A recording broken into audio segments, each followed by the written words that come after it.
Como ustedes saben, hoy iniciamos otra doctrina y estamos siguiendo básicamente la guía del libro Todos Somos Teólogos. Cuando digo la guía me refiero al orden y algunos temas que el libro propone, pero como les he dicho, hay doctrinas donde yo voy a profundizar más porque quiero aprovechar la oportunidad de meternos lo más profundos que podamos en esas doctrinas. Esas doctrinas son las que van a definir nuestro entendimiento acerca de las Escrituras, como vimos en la clase anteriores, pero también nuestro entendimiento acerca de Dios. Y hoy nos toca la segunda parte, se llama Teología propiamente dicha, y es básicamente acerca de la doctrina de Dios. Si usted ve en su libro, usted va a ver que los capítulos que cubren esta segunda parte van desde el capítulo 9 hasta el capítulo 15, donde habla acerca del conocimiento de Dios, habla de Dios uno en esencia, tres personas, acerca de la Trinidad, los atributos incomunicables y comunicables, habla de la voluntad de Dios y la providencia. Y yo voy a ir sobre temas y voy a profundizar sobre temas. Por lo tanto, no solamente le animo a que lea lo que dice su libro, sino también que tome anotaciones, porque hay otros puntos que yo voy a tocar con el fin de profundizar lo más profundo, como valga la redundancia. Yo creo que además de la doctrina de las Escrituras, esta doctrina es una de las más importantes, la doctrina acerca de Dios. ¿Por qué? Hermanos, porque la manera como nosotros vemos a Dios, la manera como nosotros conocemos a Dios, va a cambiar radicalmente incluso la manera como nosotros vivimos y adoramos. De hecho, cuando usted ve que Dios en medio de un servicio en una iglesia es tomado de manera de broma, de relajo, es porque hay un pequeño entendimiento de Dios y de quién Él es y de su santidad. Y usted va a escuchar personas que han hecho y han querido customizar su propia versión de Dios y tener una relación, si se puede decir, muchas veces muy relajada con Dios. Mucho de eso nace no porque Dios tiene que ser tratado como un Dios totalmente, ¿verdad?, respetuoso, sino porque no conocemos de su santidad y no conocemos cuál es la posición que nosotros tomamos. Y tenemos que partir del hecho de que Dios quiere que lo conozcan. O sea, Dios quiere que nosotros lo conozcamos porque en la medida que nosotros conocemos acerca de Dios, en esa misma medida nosotros vamos a estar asombrados acerca de su grandeza, vamos a ver también mucho de nuestra pequeñeza, vamos a ver mucho acerca de su santidad, vamos a ver mucho de nuestro pecado, vamos a ver mucho de su gloria y vamos a ver mucho de nuestra necesidad de Él. Entonces, conocer de Dios es el mandato que Él le ha dado a su pueblo, el mandato que le ha dado a sus hijos. Usted no puede decir que tiene una relación con Dios si no conoce a Dios. Y lo que vamos a estar viendo en las próximas clases es acerca de este conocimiento acerca de Dios. Vamos a volver ahora a los atributos de Dios, pero vamos a entrar un poco más profundo en algunos atributos. Luego vamos a hablar acerca de los decretos de Dios. Vamos a hablar incluso acerca de la Trinidad. Creo que la próxima semana vamos a hablar acerca de la Trinidad y vamos a entrar en un concepto tan complejo como lo es la Trinidad. Y todo esto con el fin de poder desarrollar un entendimiento más agudo de quién es Dios, de manera que mi vida también pueda moverse en la dirección de lo que Dios es y lo que Él espera. Si usted recuerda, hubo un encuentro interesante entre Moisés y el Señor en Éxodo capítulo 33, donde Moisés oraba y le decía, te ruego que me muestres tu gloria. ¿Usted lo recuerda? La gloria de Dios, esa manifestación de quién Él era, de sus atributos, de cómo Él era y cómo Él podía ser manifestado de una manera que Moisés pudiera entenderlo. Lo que Moisés deseaba ver y conocer radicaba en su deseo de centrar su vida, Moisés, en ese Dios creador de todas las cosas y cómo Moisés quería enfocarse justamente en Dios en la medida que conocía acerca de Dios. Nosotros lamentablemente vivimos en una temporada, en una época donde vivimos más centrado en el hombre, ¿sí o no?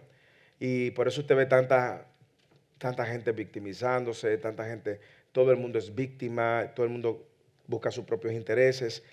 Sin embargo, la adoración del hombre ahora se ha convertido en el culto principal del hombre y nos hemos olvidado de nuestra adoración a Dios justamente porque estamos muy enfocados en nosotros mismos. De hecho, vemos a Dios en la manera de cómo Dios puede servirme, cómo Dios puede ayudarme, cómo Dios puede ayudarme con mis planes, con mis logros, con mis metas, con mis sueños. Y hacemos ahora de Dios un sirviente a nuestra merced. Y no vemos cómo las cosas son totalmente diferentes. Nosotros existimos para la gloria de Él. Por lo tanto, esta historia de la vida que a usted le ha tocado vivir, 80, 90, 100 años, 200 años, lo que vivan más de 100, es para la gloria de Dios, no es para usted. No se trata de sus sueños, no se trata de sus planes, no se trata de sus anhelos. Dios en su soberana voluntad, a quienes son sus hijos, Dios va desarrollando un plan y en ese plan Dios va, claro, creando una dependencia de nosotros de Él y ahí Dios responde nuestras oraciones y todo lo demás. Pero recuerde que en la historia nosotros no somos el centro. Es mejor conocer más acerca de Dios de manera que vivamos entonces para la gloria de Dios. Entonces Moisés en Éxodo 33 le dijo, muéstrame tu gloria, te ruego que me muestres tu gloria. Porque ver la gloria de Dios para Moisés era el mayor gozo y satisfacción que le puede dar al alma. Conocer acerca de Dios es una fuente infinita, inagotable y nada mejor para la salud espiritual de nosotros. Hermanos, en la medida que nosotros crecemos en nuestro entendimiento de Dios, los temores, las preocupaciones, nuestros miedos se empiezan a ver cada vez más pequeños. Se empiezan a disminuir porque estamos confiados. Nuestras dudas incluso se evaporan.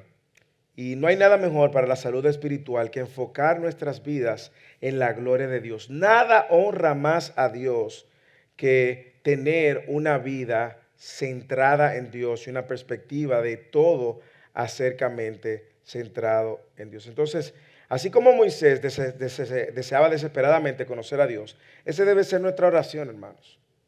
Padre, pon en mí un anhelo, un hambre, una desesperación, de manera que yo pueda ver mi necesidad de ti y menos de mí.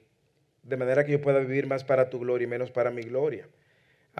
De manera que yo pueda adorarte como tú esperas con mi vida, no solamente en un servicio una vez a la semana. Y cómo yo pueda entonces vivir más para honrarte. Entonces, nosotros vamos a ver varios textos en las Escrituras que nos apuntan a esa verdad. Por ejemplo, Juan 17, capítulo 3, que decía Jesucristo, la vida consiste en conocer a Dios.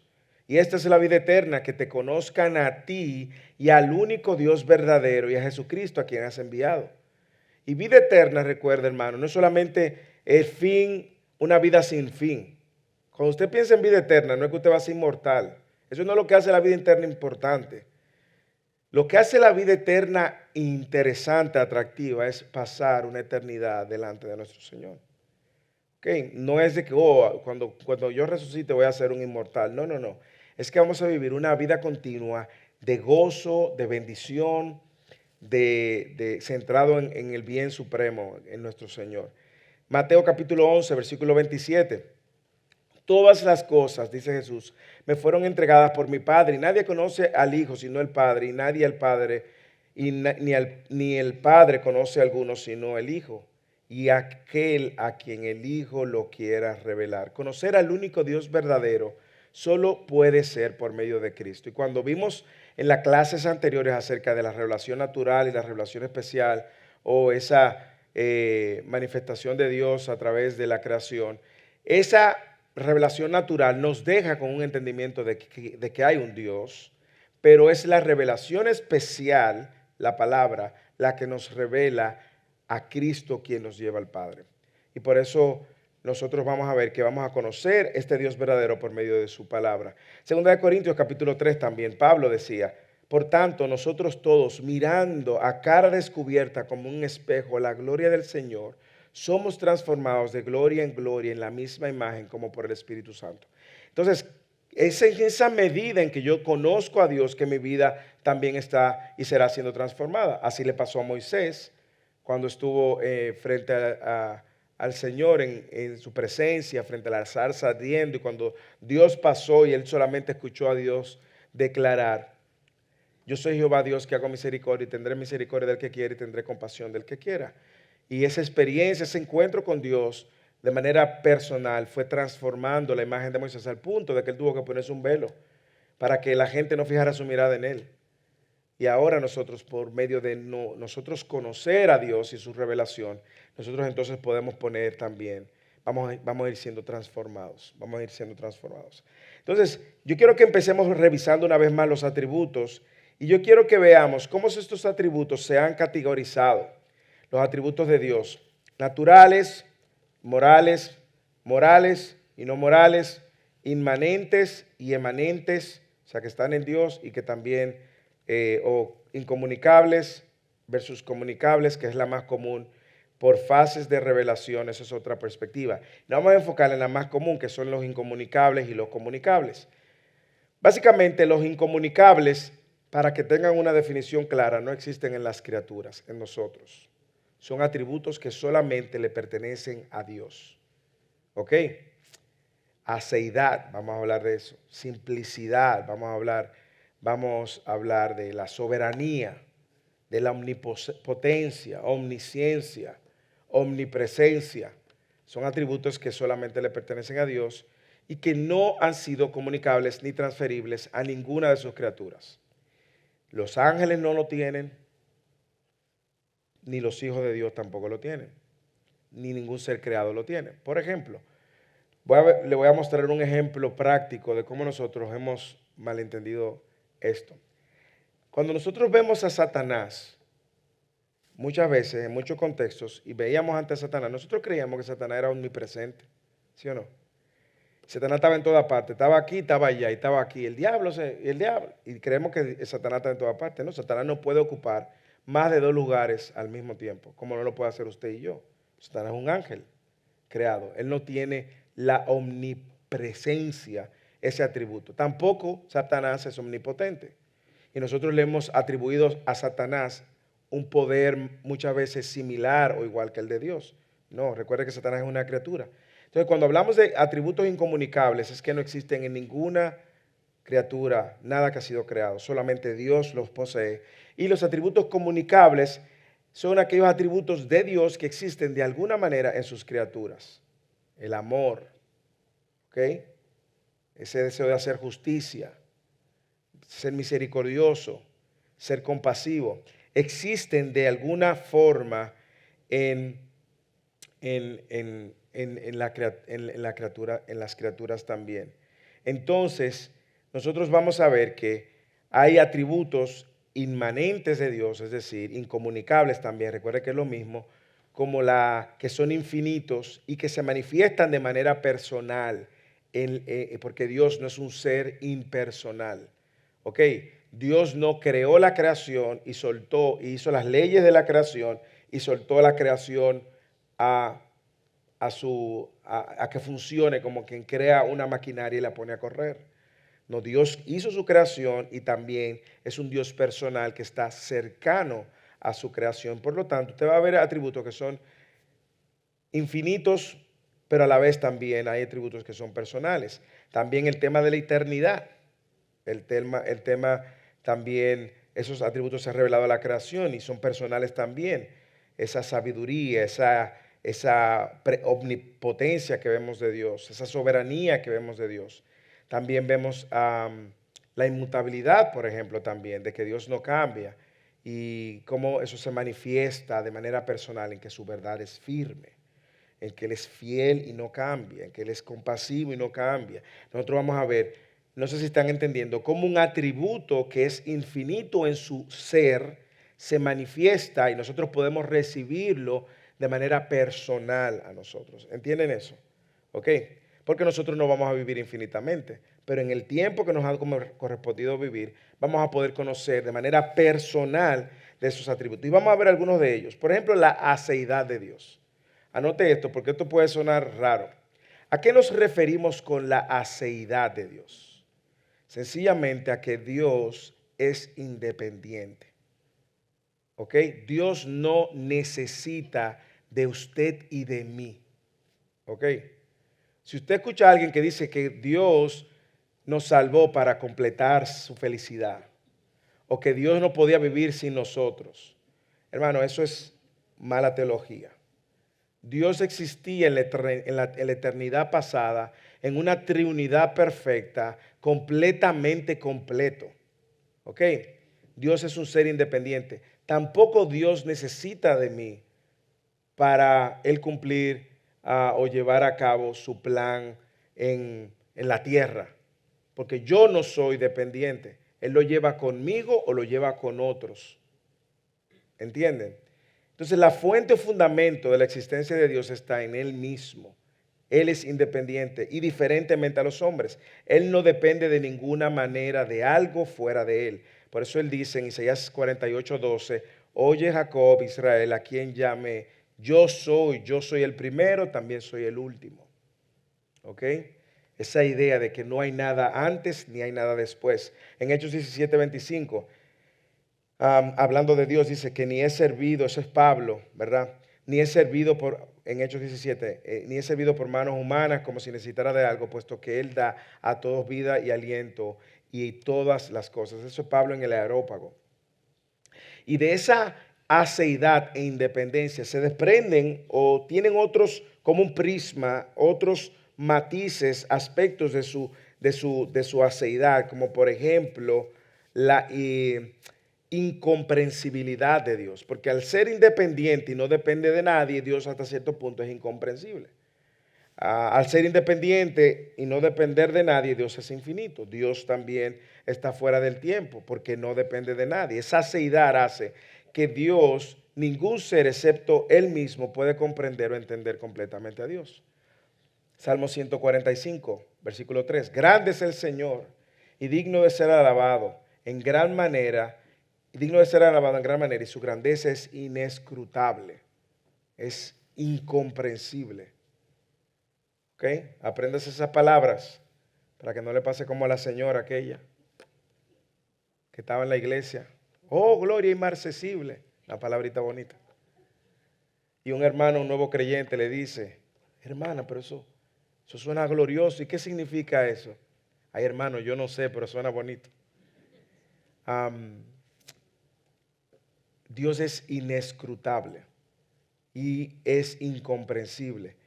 Eso no quiere decir que los hombres no puedan conocer a Dios, sino que no podemos conocerlo completamente, ni vamos a conocer a Dios completamente.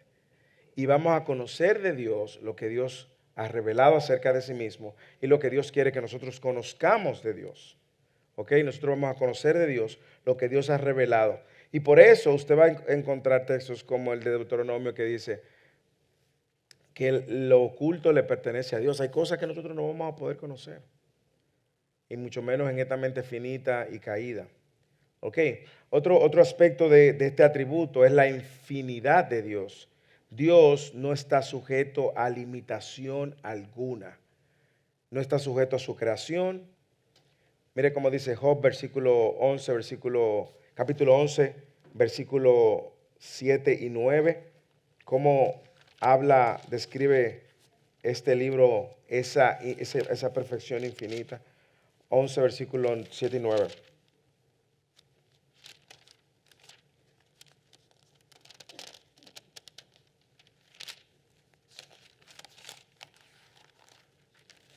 Dice, ¿descubrirás tú las profundidades de Dios? ¿Descubrirás los límites del Todopoderoso? Son preguntas retóricas. Altos son como los cielos, ¿qué harás tú? Más profundo que son que el Seol, ¿qué puedes saber tú? Más extensa que la tierra es su dimensión y más ancha que el mar.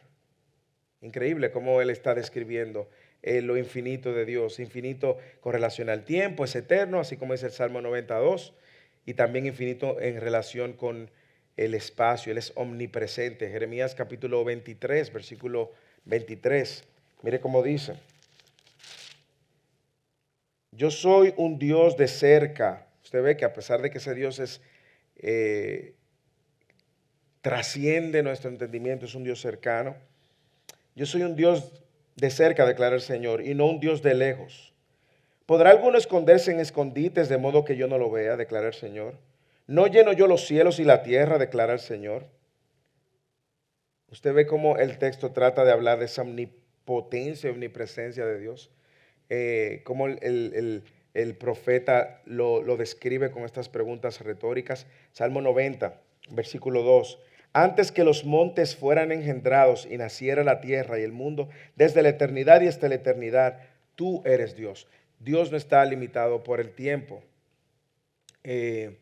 Usted dirá, bueno, ¿y qué pasa con Cristo? Bueno, Dios entra en el tiempo, en el espacio y la materia para cumplir un plan que había sido establecido en la eternidad. Hablamos también de esa atemporalidad de Dios. ¿Existe Dios dentro del tiempo o fuera del tiempo? Bueno, nosotros sabemos que es el creador del tiempo, es el creador del espacio, es el creador de la materia. Por lo tanto, nosotros no podemos limitar a Dios al tiempo. Y usted va a ver más de una ocasión donde habla de cómo Dios mismo se refiere al tiempo en términos fuera de Él, que Él o controla o que Él establece. Nosotros que abrazamos una posición más ortodoxa hemos entendido de que Dios es eterno, sin principio, no tiene principio, por lo tanto tampoco tiene fin, Él no está atado y limitado al tiempo. Nosotros sí. Y yo lo he dicho en ocasiones anteriores, solo en la Tierra, solo en el planeta Tierra, nosotros tenemos 365 días para un año. Fuera del planeta Tierra, el tiempo funciona diferente. Solo en el planeta Tierra, 60 minutos es una hora, un día 24 horas. Solo en el planeta Tierra. Ya usted está en Marte y el tiempo funciona diferente. Y mucho menos mientras más se va alejando del Sol, se está acercando más del Sol. Entonces, el tiempo es establecido por Dios y Dios está fuera del tiempo. El problema es mucha gente que trata de buscar una respuesta de Dios dentro de la creación, una respuesta a la existencia de Dios dentro de la creación, y eso es imposible. El Salmo 92 dice, ya lo mencioné, antes que los montes fueran engendrados y naciera la tierra y el mundo, desde la eternidad hasta la eternidad tú eres Dios. Versículo 4, un versículo que luego Pedro cita, porque 1000 años ante tus ojos son como el día de ayer que ya pasó y como una vigilia de la noche. Usted va a escuchar en varias ocasiones, un año es como un día y un día como 1000 años, ¿cierto? Refiriéndose justamente a esa manera de Dios mostrarse fuera del tiempo. Y ese Dios infinito, ese Dios poderoso, ese Dios que todo lo sabe, también es un Dios un solo Dios, hay una unidad en Dios. Y lo veremos más, la Trinidad la veremos más la próxima semana. Pero ese Dios es un Dios único, el único Dios y el único Dios verdadero. No hay otro Dios. Lo que hizo la iglesia primitiva en los primeros años fue justamente llevar a naciones paganas la idea de que el Dios y el único Dios verdadero era el Dios de Israel. Y que no había otro Dios. Todos los dioses eran falsos dioses, hechos de barro, de mano, de yeso, de hierro, de piedras, que no miran, no sienten, no hablan, no escuchan. Y este Dios es el Dios verdadero. Ese Dios verdadero es un Dios también de amor, que nosotros debemos de conocerlo. Como dice Primera de Juan capítulo 8, Dios es amor. El amor de Dios es esencialmente a sí mismo. Y de aquí surge su amor por las criaturas. ¿Usted escuchó eso? El amor de Dios primero es hacia sí mismo. Y usted dirá, oye, pero eso suena como egolatría. ¿Cómo que Dios se ama más a sí mismo primero? ¿Cómo que Dios se adora más a sí mismo primero? ¿Cómo que todo es para la gloria de Dios? Señores, que Dios reciba toda la gloria, todo el amor y toda la honra es justo. Porque es justo darle honor y gloria a lo que más valor tiene, ¿sí o no? Lo que mayor valor tiene es lo que más gloria debe de recibir. Y no existe nada que tenga mayor valor que Dios. Por lo tanto, Dios recibe toda la gloria, Dios es todo amor, Dios esencialmente, el amor de Dios es esencialmente hacia sí mismo y de ahí fluye el amor hacia sus criaturas. La tripersonalidad de Dios o la Trinidad de Dios permite la existencia del amor antes de la creación, entre ellos. Mire Juan 3:35, el Padre ama al Hijo y ha entregado todas las cosas en sus manos. También incluye la participación del Espíritu. ¿Alguna pregunta hasta ahí? ¿Alguna pregunta?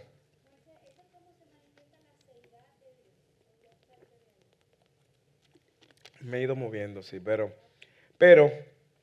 buena pregunta. ¿Cómo se manifiesta? Todo esto de una manera u otra se desprende también de la aceidad de Dios. Al ser un Dios independiente, ¿ok? Él no necesita del amor de sus criaturas, para ponerlo en... Él no necesita de... Él no está limitado por el tiempo. Él no está limitado por... am, también por am, el espacio, por la materia. Igualmente el amor también. Él es infinito. Entonces sí, sí. Porque pensaba que, por ejemplo, a veces uno tiene, cuando uno entiende eso, experimenta libertad, porque a veces uno puede tener el miedo de ofender a Dios. Sí, Como que si Dios se ofendiera, como se ofende el hombre. sí. Y vamos a entrar en ese atributo también. Vamos a entrar en ese atributo. La espiritualidad de Dios también, al ser Dios independiente, como dice Bexi, am, es importante que nosotros entendamos porque así nosotros nos da la libertad de poder adorar a Dios correctamente y saber que Dios no es como el hombre que se está ofendiendo. Ay, Dios se ofendió conmigo. No, hermano. Dios sabe lo que es pecado y sabe el medio para perdonar sus pecados. Punto. Pero Dios no anda por ahí ofendiéndose de todo, como nosotros pensamos. Dios sabe lo que el hombre es capaz de hacer y Dios estableció juicio para el hombre. Punto. ¿Ok? Entonces, Dios no tiene cuerpo físico, no es visible a los humanos, como dice 1 Timoteo capítulo 6, versículo 16. El único que tiene inmortalidad y habita en la luz inaccesible, a quien ningún hombre ha visto ni puede ver. Juan 4:24, Dios es espíritu y los que le adoran deben adorarle en espíritu y verdad. Entonces nosotros vemos que en cuanto a esto, cuando nosotros vemos a Cristo, Pablo llama a Cristo la imagen visible de Dios. Y nosotros en Cristo podemos ver la expresión, se puede decir, de una persona de la Trinidad. ¿Ok? Cuando el Espíritu Santo se manifestó como paloma, que no era una paloma, pero lucía como una paloma, porque dice como paloma. Nosotros estamos viendo también una manifestación visible de otra persona de la Trinidad. Pero en esencia, Dios habita en una luz que es inaccesible y que no hay manera de verlo. Algo también que se desprende de la aceidad y que deja también claro es su inmutabilidad. Al Dios ser un ser independiente, Él no cambia, en Él no hay mudanza. Am, Él es para siempre, el mismo en sus perfecciones divinas. Él también es el mismo en sus propósitos, en sus promesas. Santiago capítulo 1:17. Toda buena dádiva, todo don perfecto viene de lo alto, desciende del Padre de las luces, con el cual no hay cambio ni sombra de variación. Malaquías 3:6. Porque yo el Señor no cambio. Por eso vosotros, oh hijos de Jacob, no han sido consumidos. Entonces, esa inmutabilidad tiene tanto en mi día a día con Dios, porque como yo dije, cuando nosotros conocemos a Dios y Dios en Cristo me amó, Dios no anda, hoy te amo, mañana no te amo, hoy te amo, mañana no te amo, hoy te amo, mañana no te amo. No, no, no, no, no. Cristo pagó por mis pecados, por lo tanto, el amor de Dios para con sus hijos no cambia. ¿Ok? No cambia. El amor, la mayor expresión de amor, Él la manifestó en la cruz para que ahora sus hijos puedan ser salvos y puedan estar en una comunión perfecta con Él. Tampoco Dios está movido y va a moverse por sus rabietas. Am, Ahora, yo sé que hay algunos textos, y lo tengo aquí, que usted dirá, ¿y qué pasa, por ejemplo, con 1 Samuel 15:29? Busquen 1 Samuel 15:29.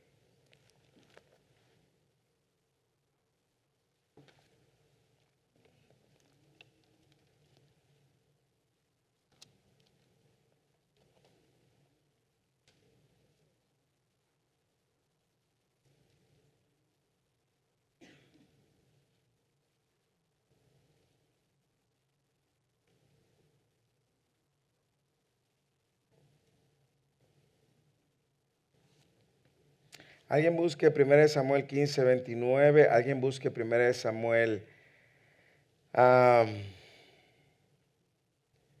en el mismo capítulo 15, pero versículo 11. Y en el mismo capítulo 15, otra persona busque el versículo 35. Y vamos a verlo juntos.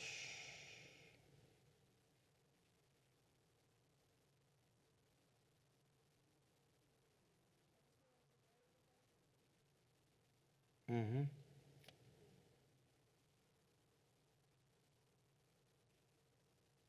¿Quién lo lee?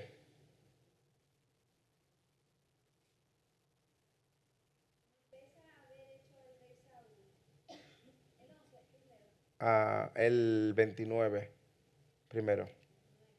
Puede leer el 11, lee el 11.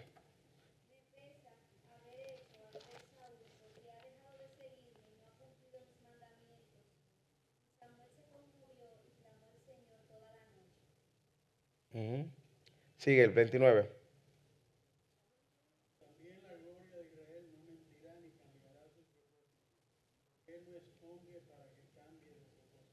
Ujú. Y el 35.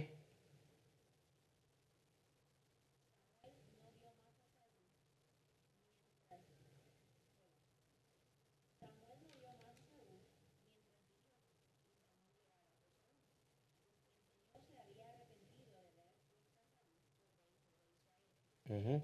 Entonces parecen contradecirse, ¿sí o no? Parece que hay una contradicción entre 1 Samuel 15, entre 1 Samuel 29, 15, 29 y 15, 35. Entonces, ¿cómo nosotros desempacamos eso? ¿Alguien tiene una idea? ¿Eh? Dale.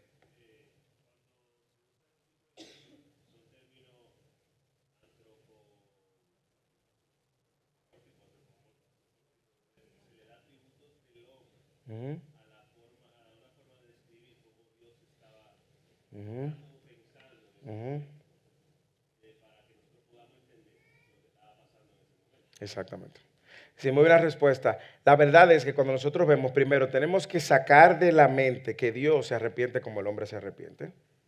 ¿Ok? Eso es lo primero. Nosotros no podemos acercarnos ahí pensando que es como el hombre se arrepiente. Y una respuesta clara es que efectivamente el texto lo que está mostrando, la reacción de Dios ante las cosas que le agradan y la reacción de Dios ante las cosas que no le agradan.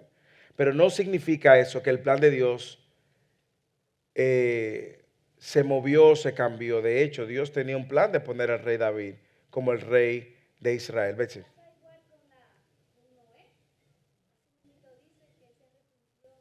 Exactamente, pasó. Y que lo que está mostrando es la manera del autor mostrar el punto en el cual el hombre pecó en violar y violentar la ley que Dios había dado y que había puesto como correcta, igual cuando puso a Saúl. Recuérdense que Saúl es escogido por el pueblo y consecuentemente, porque lo escoge el pueblo, entonces ellos estaban rechazando a Dios. Y sabemos que Saúl efectivamente finalmente terminó no desobedeciendo a Dios. Pero Dios es diferente a los hombres en la manera, en las decisiones, y sus decisiones están basadas en su conocimiento eterno. Y es lo que quiere decir también Samuel. Dios no cambia, Dios no se arrepiente.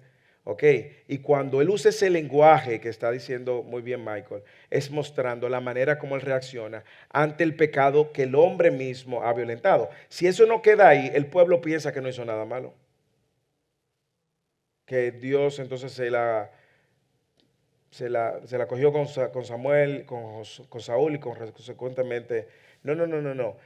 Quedó muy claro de que Dios desaprueba una conducta, pero también de que Dios aprueba otra conducta, de que Dios condena el pecado y que Dios perdona también la maldad, que también castiga y así sucesivamente. Pero la respuesta de Dios ante los eventos no, no lo cambian porque Él es omnisciente. Entonces, si Él no lo supiera, si Él no supiera cómo el hombre fuera a reaccionar, Dios viviera, mire hermano, reaccionando todo el tiempo, todos los días, cada segundo. Dios sabe el pecado del hombre, Dios sabe de lo que el hombre es capaz. Por eso tuvo que mandar a su hijo a la cruz. Si Dios no supiera de lo que el hombre es capaz y viviera enterándose en cada reacción y cada pecado, cada palabra, cada traición, cada abandono, cada idolatría, Dios entonces se pasara el tiempo mandando a gente al infierno. Pero como Él conocía el corazón del hombre, entonces Cristo tiene que recibir todo el castigo en su plan eterno para que el hombre ahora pueda tener una relación estable con Dios.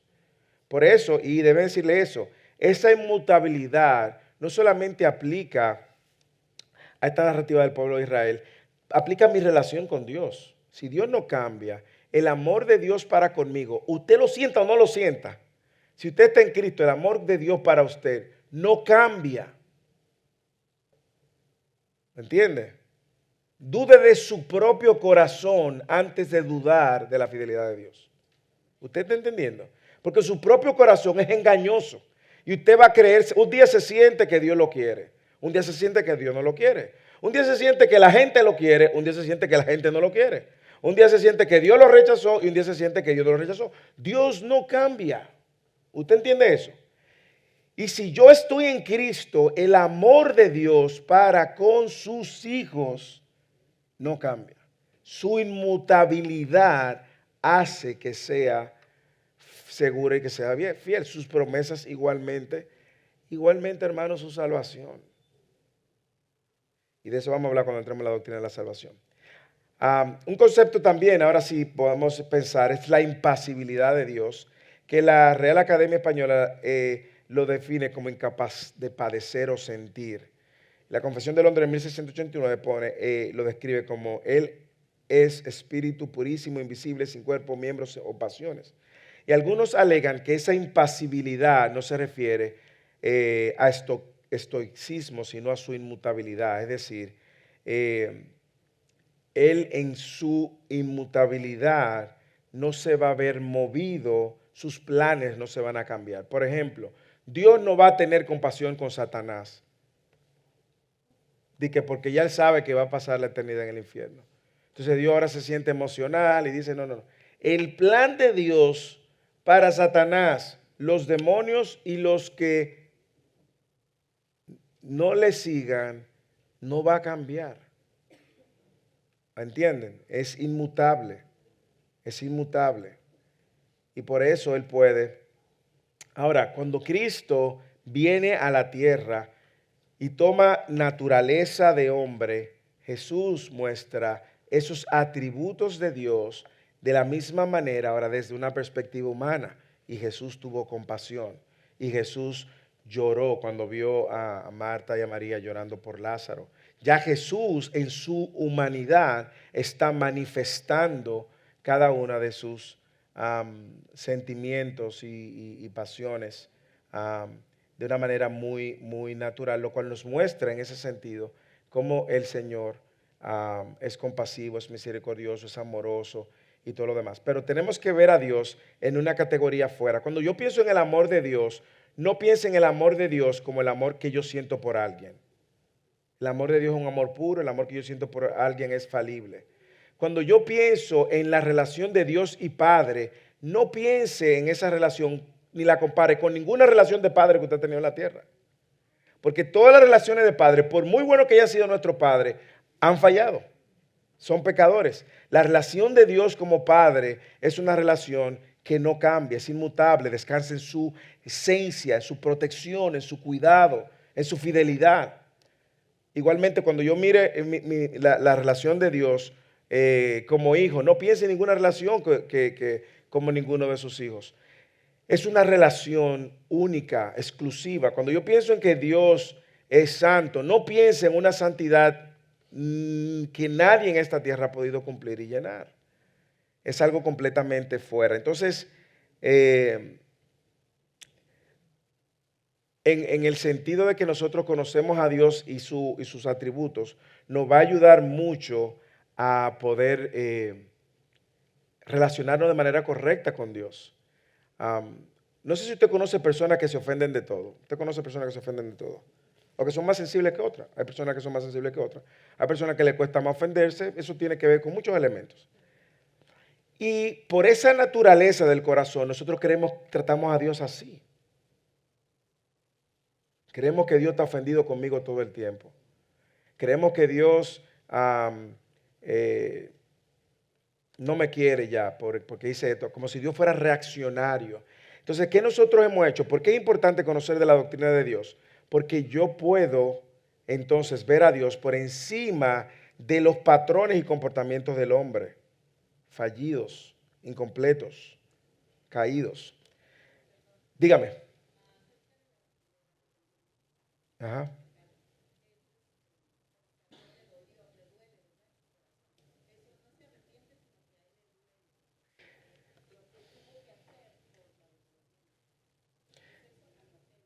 ¿A qué te refieres?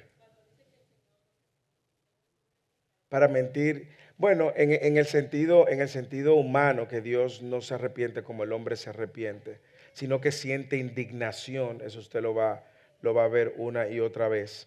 Eh, no, es la indignación que causa incluso, por ejemplo, cuando nosotros vemos la ira de Dios, que es esa manifestación santa de Dios ante el pecado del hombre. Si nosotros vemos la ira de Dios como usted y yo vemos la ira, usted y yo vamos a ver la ira siempre como pecado, ¿sí o no? Pero la ira de Dios es la respuesta santa de su santidad al pecado que Él no tolera. Entonces por eso es que la ira de Dios es una ira santa. Y por eso es que Dios entonces nos dice, airaos, pero no pequéis. Porque nosotros vamos a ver entonces que esa ira es el resultado de ese rechazo ante lo que Dios ha condenado y ha dicho que no es bueno. Pero le digo algo, uno de los temas más fascinantes que nosotros podemos encontrar y pasar tiempo, hay un recurso muy bueno de los atributos de Dios de A.W. Pink, que les puede ayudar justamente a profundizar en muchos de estos temas. ¿Por qué? Porque todo inicia en mi conocimiento de quién es Dios. Todo inicia ahí. Hermanos, la adoración. Mi vida de adoración inicia en mi conocimiento que de Dios. La adoración en la iglesia inicia. Cuando usted ve a una gente que lo que tiene en la iglesia son payasos, usted puede entender que ahí hay una carencia de entender quién es Dios. Ahí hay un problemita. Hay una falta de entendimiento de quién es Dios, de quién es, de su santidad y todos los demás. Otro aspecto es la sabiduría de Dios antes de pasar, y es la virtud de que se muestra en la selección de fines dignos y en la elección de los mejores medios para lograr esos fines. Es decir, todo lo que Dios ha determinado para hacer y ha orquestado para llevar a cabo sus planes es lo más sabio, es lo mejor, es lo bueno y es superior a nuestro entendimiento. Nosotros somos tan atrevidos que somos capaces de pensar que Dios lo puede hacer mejor que nosotros, que nosotros podemos hacer mejor que Dios. Nosotros hemos llegado a pensar que le podemos decir a Dios y cuestionar a Dios y decir, ve acá Dios, por eso es injusto.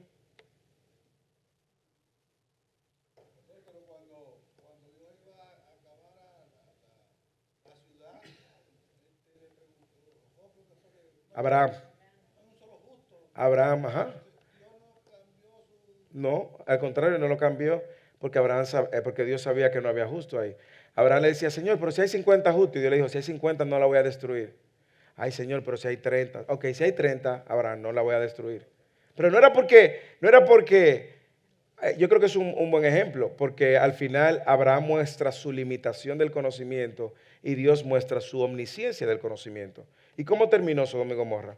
Acabándola, porque Dios sabía y no iba a cambiar. Lo que Dios le estaba diciendo a Abraham en ese intercambio de palabras es que no hay Abraham, ahí no hay un justo. Ahí mandé unos ángeles y hasta de los ángeles querían abusar. No hay piedad, no hay temor de Dios. Abraham lo que pasa que limitado en su conocimiento finito, Abraham tratando de interceder por Sodoma y Gomorra porque tenía un familiar ahí, entonces él trató de convencer a Dios, pero Dios sabía que no había y Dios le estaba siguiendo. Le decía, no, se aparecen 20. Si hay 20 no voy a destruir Sodoma y Gomorra, pero era porque Dios sabía que no habían 20. El que no lo sabía era Abraham. Entonces, hablemos un poco también de la omnipotencia de Dios. Dios puede, con el mero ejercicio de su voluntad, hacer que suceda cualquier cosa que Él desee que suceda. Jeremías 32, 27. He aquí, yo soy el Señor, el Dios de toda carne. ¿Habrá algo imposible para mí? Esa pregunta misma responde al atributo o pone en evidencia el atributo de Dios, de que Dios es imposible. Mateo 19, Jesús dijo, para los hombres eso es imposible, pero para Dios todo es posible. Yo sé que quizás usted se ha topado, yo me he topado con esta discusión, la objeción de que si Dios puede crear una piedra tan pesada que Él no pueda cargarla. ¿Usted no ha escuchado eso? Si Dios puede crear una piedra tan pesada que Él mismo no pueda cargarla. Ahí, si te dice que sí, pierde, y si dice que no, pierde. ¿Sí o no? Pero déjeme decirle cómo respondió C.S. Lewis a esa pregunta sin sentido. C.S. Lewis, un filósofo que fue ateo por muchos años y luego el Señor lo salva y escribe Crónica de Narnia y todo lo demás, influenciado por el que escribió El Señor de los Anillos, increíblemente. Dice, se le puede atribuir milagros a Dios, pero no disparates. No hay límites en su poder. No has logrado decir algo sobre Dios. Una combinación sin sentido de palabras no adquieren gran significado. Simplemente por ponerle delante las palabras Dios puede. Todas las cosas con Él son posibles, pero las posibilidades intrínsecas no son cosas sino disparates. Ni para Dios ni para ninguna de sus criaturas es posible hacer ambas cosas entre dos alternativas mutuamente excluyentes. No porque su poder encuentre un obstáculo, sino porque un disparate aun cuando hablamos de él con referencia a Dios. Son dos alternativas mutuamente excluyentes. Te va a escuchar gente que hace esa pregunta. Te dice, bueno, son dos alternativas mutuamente excluyentes y lo que tú estás diciendo es un disparate. Entonces, Dios es omnipotente, Él puede todas las cosas y Él mismo, la Escritura, apuntan acerca de todas las cosas. Uno de los atributos más importantes que no podemos dejar fuera es la santidad de Dios. Y esa trascendencia en esencia a lo que nos referimos, diferente y separado de todas las criaturas. Recuerda que la palabra santo significa primero apartado, ¿ok? Separado, apartado. Usted y yo somos santos primero porque fuimos apartados. Él llamó al pueblo de Israel santo porque lo apartó y pidió que el pueblo entonces también andara ahora en santidad, que es vivir de acuerdo a ese llamado, haber sido apartado. Éxodo 15:11 dice, ¿quién como tú entre los dioses, oh Señor? ¿Quién como tú, majestuoso en santidad, temible en alabanza, hacedor de maravillas? Entonces, la santidad de Dios primero trasciende su esencia. Dios es un ser único, diferente, separado de todas las criaturas, único. Pero también Dios es diferente en su trascendente, en su pureza. Él es moralmente perfecto. Moralmente perfecto. Lo vamos a ver las semanas próximas en Primera de Pedro, como dice, sino que así como aquel que os llamó es santo, así también sed vosotros santos en toda vuestra manera de vivir, porque escrito está, sed santo porque yo soy santo. Es Pedro citando a Habacuc, capítulo 1, versículo 13. Entonces, Dios es un Dios apartado. Cuando Dios llama al pueblo de Israel, recuerde que el pueblo de Israel estaba en medio de unas naciones muy grandes, muy poderosas, muy paganas, que tenían todo tipo de dioses, que sacrificaban niños al dios Moloch, al dios que sé yo qué. Eran naciones muy paganas, ¿ok? Y en medio de todas esas naciones paganas, Egipto, Persia, toda Mesopotamia, toda esa Babilonia, toda esa región era pagana. Cuando Dios llama al pueblo de Israel, lo llama primero, saca de una tierra pagana a un hombre llamado como Abraham. Y Abraham entonces, que venía de una tierra pagana, Dios se le manifiesta como el único Dios verdadero.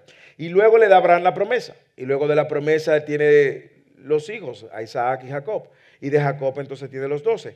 Y cuando sigue toda esa descendencia creciendo, Dios estaba formando un pueblo. Luego, ¿qué hacen? Usted conoce la historia, meten al pueblo de Israel en Egipcio por la hambruna que había, donde José entonces sale como el salvador de su tierra, de su familia, cerca de 70 personas. Unos años después ya habían cerca de 2 millones de personas. ¿Y qué sucede entonces? El faraón siguiente lo toma cautivo, pasan 400 como esclavos, 430 años como esclavos, y luego nace Moisés, y Moisés nace en el pueblo hebreo, se cría en medio del faraón, y usted conoce toda la historia, hasta que 40 años, ya a la edad de cerca de 80 años, Moisés liberta al pueblo. Y cuando Moisés liberta al pueblo, Dios se revela y le da las leyes. Ahora, ¿para qué?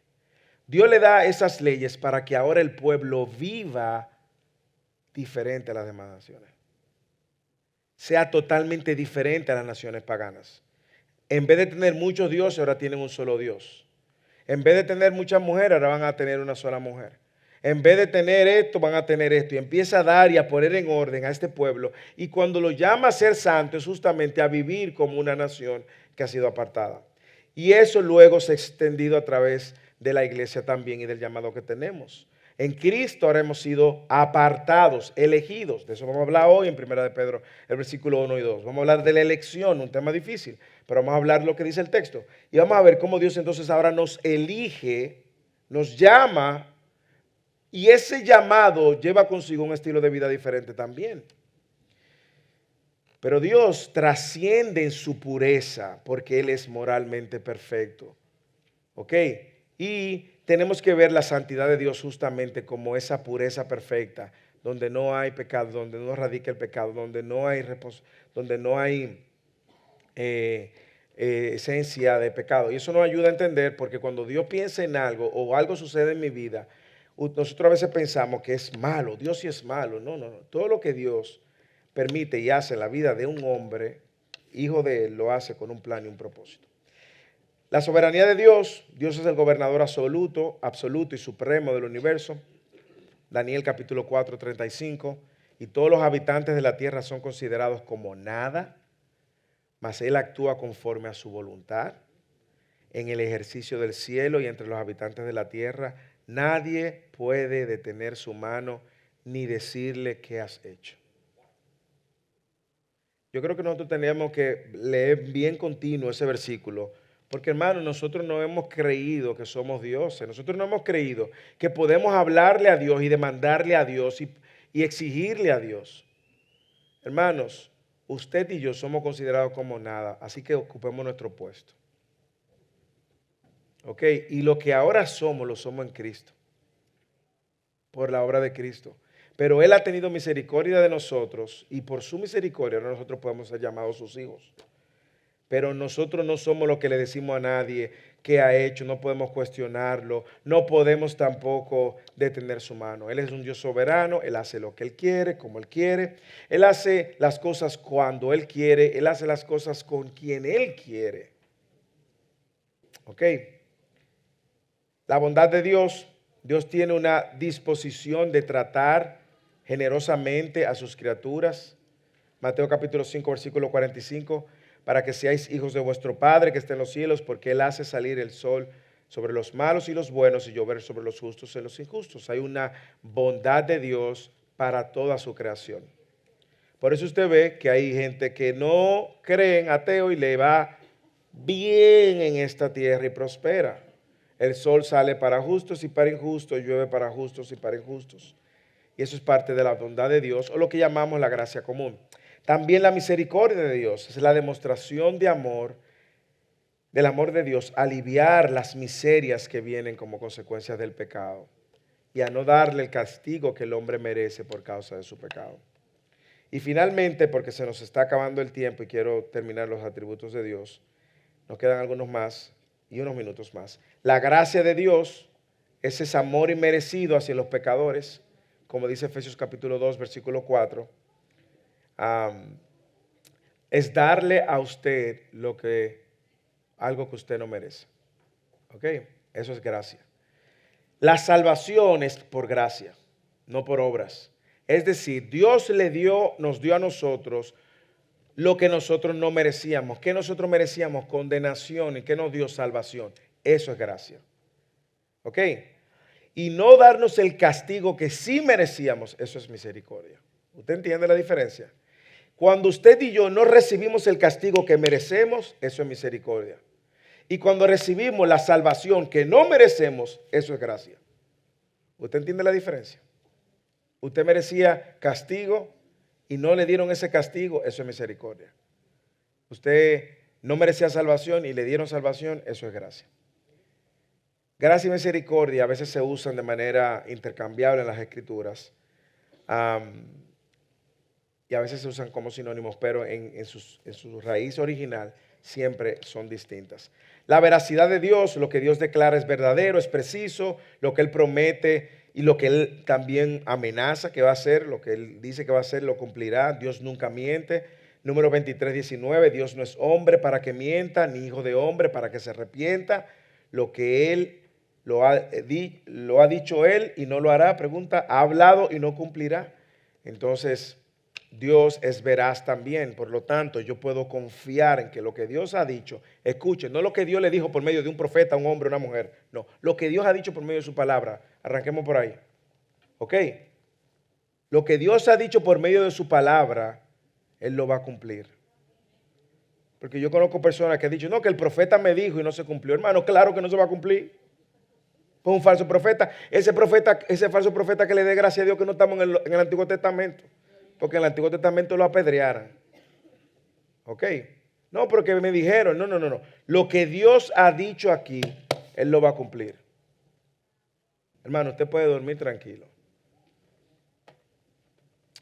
Lo que Dios ha prometido, Él lo va a cumplir. Porque Él no miente. Y también tenemos la justicia de Dios, esa manifestación, como yo dije, visible de la santidad de Dios.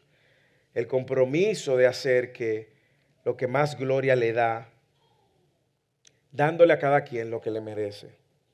Y la cruz es la solución de Dios a la tensión entre el amor y su justicia. ¿Ok? Cuando usted ve la cruz, usted tiene que recordar primero el amor de Dios, que la ira de Dios no cayó sobre usted, pero también recuerde la justicia de Dios, que la ira de Dios cayó sobre su Hijo para pagar el pecado suyo, para que entonces podamos estar delante de Dios. Romanos 3:25, a quien Dios exhibió públicamente como propiciación, sacrificio, por su sangre a través de la fe, como demostración de su justicia, porque en su tolerancia Dios pasó por alto los pecados cometidos anteriormente. ¿A qué se refiere? Bueno, cuando usted mira para atrás en el Antiguo Testamento y usted dice, ¿por qué no mataron a David? David merecía morir. ¿Usted lo sabe? Dios pagó los pecados de David en la cruz. ¿Ok? Los pecados anteriormente. Lo pagó en la cruz. Alguien pagó. No pagó David, pagó Cristo. Igual que usted y yo. Usted y yo no vamos a pagar porque Cristo pagó. Y eso hace que Dios siga siendo justo. Y finalmente, la ira santa de Dios, esa disposición firme de Dios con indignación contra el pecado y los pecadores no arrepentidos. Salmos 7:11, Salmos 5:5, Juan 3:36, Salmo 145, Dios es un juez justo y un Dios que se indigna cada día contra el impío. La peor posición que se puede encontrar una persona es estar sin Cristo, porque está bajo la ira de Dios.